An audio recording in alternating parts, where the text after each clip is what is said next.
చేస్తున్నాం, కానీ బహుశా ఇప్పుడు ఆ హద్దులు దాటుతున్నట్టుగా మనకు కనిపిస్తుంది. సార్ ట్రంప్ సర్కార్లో అంతర్యుద్ధం, చైనా కౌంటర్ వ్యూహం. ట్రంప్ తర్వాత ఆయన రక్షణ మంత్రి హెగ్జిత్, వీళ్ళిద్దరు యుద్ధం చేశారు. ట్రంప్ చాలా రెచ్చిపోయి చిందులు తొక్కాడు తన రక్షణ మంత్రి మీద అని వాషింగ్టన్ పోస్ట్ స్టోరీ బయట పెట్టింది. నిజంగా ఆశ్చర్యంగా, అంటే అంత అమెరికా అధ్యక్షుడు ప్రపంచానికి అంత అధినేత అయితే ఆయన కూడా నేరుగా తనకు రక్షణ మంత్రిగా ఉన్నటువంటి వ్యక్తి మీద అంత ఆగ్రహం వెలిబుచ్చాల్సిన పరిస్థితి రావటం, అది మీడియాకు కూడా రావటం. ఇప్పుడు వాషింగ్టన్ పోస్ట్ తర్వాత ఇప్పుడు ఇజ్రాయెల్ పత్రికలు, గల్ఫ్ పత్రికలు, అరబ్ అన్ని దీన్ని చాలా విస్తారంగా వార్తలు ఇస్తున్నాయి. మనం నిన్న మాట్లాడాం వర్మ, ఏదో గత్యంతరాల గాల్లో పోయిన పేలపిండి కృష్ణార్పణం అన్నట్టుగా ఇంకెట్లాగూ కుదరట్లేదు కాబట్టి యుద్ధం ఒక అడుగు వెనక్కేస్తూ ఇదేదో శాంతి కోసం చేస్తున్నట్టు మాట్లాడుతున్న ట్రంప్, కానీ అసలు రహస్యం వేరే ఉందని ట్రంప్ చెప్పిన ప్రకటన ఒకటి ఈ రోజు కూడా పత్రికల్లో మనకు కనిపిస్తుంది. ఏమనంటే, I don't want to kill people, that's why I'm going for peace అని అంట. ఎవడన్నా ప్రపంచం ఎలా నవ్వాలండి? ఆయనకు ప్రజలను చంపడం ఇష్టం ఉండదంట. సార్, ఈరోజు ఆగస్టు 6వ తేదీ ప్రపంచంలో చివరి అణ్వస్త్ర ప్రయోగం హిరోషిమా మీద జరిగినటువంటి రోజు కూడా ఈరోజు చాలా మారణ హోమాన్ని మానవాళి చూసింది. అది చేసింది కూడా అమెరికానే. ఇప్పుడు అణ్వాయుధాలు, అణ్వస్త్రాల గురించి వాళ్ళు ఎలా మాట్లాడుతుంటారో మనకు తెలుసు. ట్రంప్ ఇంకా బాగా తెలుసు మనకు తాజా కాబట్టి.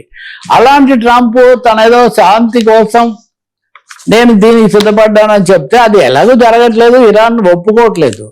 కానీ ఈ ఎగ్జిట్తో సమస్య ఏమొచ్చిందంటే, ట్రంప్ క్యాంప్ డేవిడ్ అని అక్కడ అధ్యక్షుడు విడిది, అది ఆ విడిదిలో ఆయన మకాం చేస్తుంటాడు. అనేక ఒప్పందాలకు కూడా క్యాంప్ డేవిడ్ ఒప్పందం అని పేరు ఉంటుంది. అందుకే అక్కడ ఆయన ఆగ్రహం తగ్గుతాడు. ఏమని, మన మిసైల్స్ అన్నీ అయిపోతున్నాయి, మన ఆయుధ బలం నిండుకుంటుందని నాకు ఎందుకు చెప్పలేదు, నాకు చెప్పుంటే నేను ముందు జాగ్రత్త పడి ఏదో ఒకటి చేసి ఉండేవాడిని కదా అని ఆయన చాలా తిట్టి చాలా రెచ్చిపోయాడంట. ఆ తర్వాత ఒకరిద్దరు అధికారులు వచ్చి సర్ది చెప్పడానికి ప్రయత్నించినా ఆయన ఏమాత్రం సర్దుబాటు చేసుకోలేదు.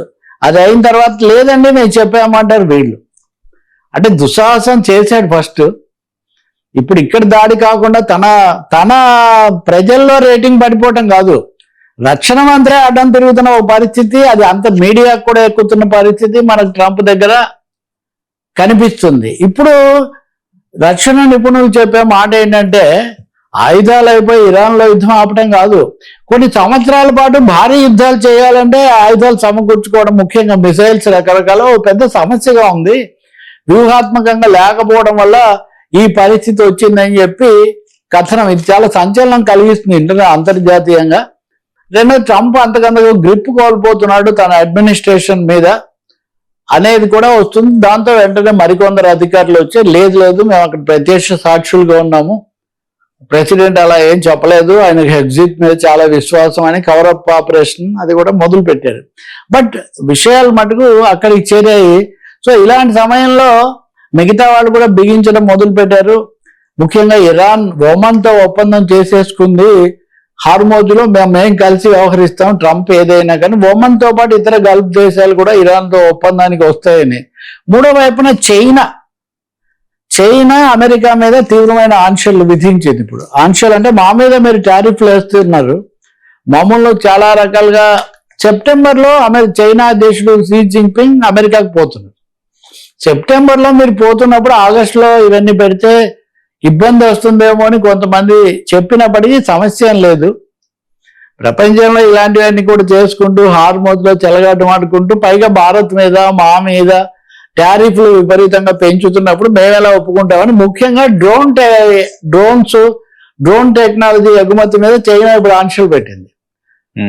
ఇప్పుడు చాలా సార్లు అమెరికా నుంచి అని మన వాళ్ళు తెచ్చే వస్తువులు మేడ్ ఇన్ చైనా అని ఉంటుంది, అది మనకందరికీ తెలుసు. అది వాటి ఒరిజినల్ పార్ట్స్ ఫస్ట్ కీలకమైన భాగాలు చైనా నుంచి వస్తాయి. చైనా బిగిస్తోంది ఇప్పుడు అమెరికాకు సంబంధించిన సరఫరాల మీద, చైనా కూడా బిగిస్తోంది. కాబట్టి ట్రంప్ చిందులు ఇంకా పెరిగే అవకాశం ఒకటి కనిపిస్తుంది. రెండోది, ఇరాన్ పట్టు పెరిగి అమెరికాను కాస్త నిలవరించేది ఉంది.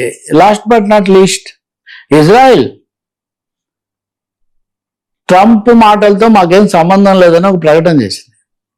గాజాలో మేము అనుకున్నది చేస్తాం కానీ ట్రంప్ మాటలు మేమేమీ ఆమోదించబోట్లేదు. We're not committed to whatever agreements or comments Trump make అని ఇజ్రాయెల్ కూడా ఒక ప్రకటన చేసింది. సో పూర్తి ఏకాకితనము, ఒక అసహాయం అనలేమనుకోండి అమెరికా అధ్యక్షుడు, కానీ చాలా ఇబ్బందికరమైన ఇరకాట పరిస్థితిలో మటుకు పడిపోతున్న మాట నిజం. ఈ సమయంలో ఒక $1.5 కోట్ల సైనిక బడ్జెట్ ఎలాగైనా కానీ ఆమోదింప చేసుకోవాలి సెనేట్లో అని తంటాలు పడుతున్నట్టుగా తెలుస్తుంది. Thank you so much. ఇది ఈనాటి ఫ్రాంక్లీ తరగతి.